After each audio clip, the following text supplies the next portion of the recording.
Among wins cited in the latest State of the Rule of Law report by the Uganda Law Society is the nullification of the controversial Computer Misuse Act, which had seen several people detained, and the apprehension of corrupt officials at Parliament. The aspect of rendering this law a nullity is a foot in the right direction. We saw the court directing that all the people being tried under that law should be released, the Maremabilis and group, and that is really a positive. We also saw the efforts by the IGG, where several people, especially in public offices like officials in Parliament, who are being arraigned before court, investigated for corruption and abuse of office, and also misuse of public funds, which is also an aspect of transparency. The Law Society has as such challenged public servants and institutions to respect constructive criticism, including opinions expressed through digital platforms by social media users. Speaking on the sidelines of the launch of the quarterly State of Rule of Law report, Uganda Law Society Vice President Anthony Asimwe said criminal or regulatory sanctions should not be imposed merely because expression is critical of public officials or government institutions. We witnessed a period marred with a lot of violations, a lot of abuses, where we saw electoral violence, people being beaten, being tortured, journalists being beaten, their equipments being, deliberately taken off from them, being, captured, destroyed.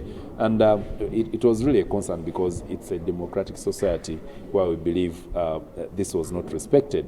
So we believe this sends a chilling effect in the area of, freedom of press, freedom of expression. The NRM Director for Information and Publicity, Emmanuel Dombo, condemns continued abuse of freedom of speech and calls for dialogue among politicians.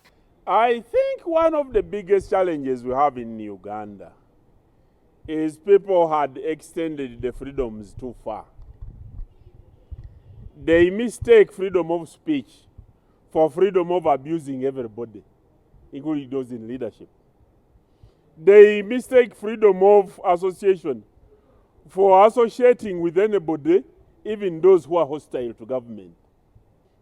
Perhaps in some situations the government may also be in excess, but this can only be resolved when the politicians in Uganda choose behind the cameras to go and talk about the politics of the country with respect to one another.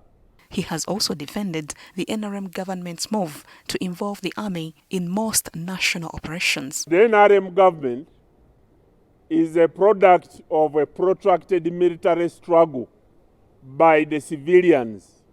It wasn't UPDF.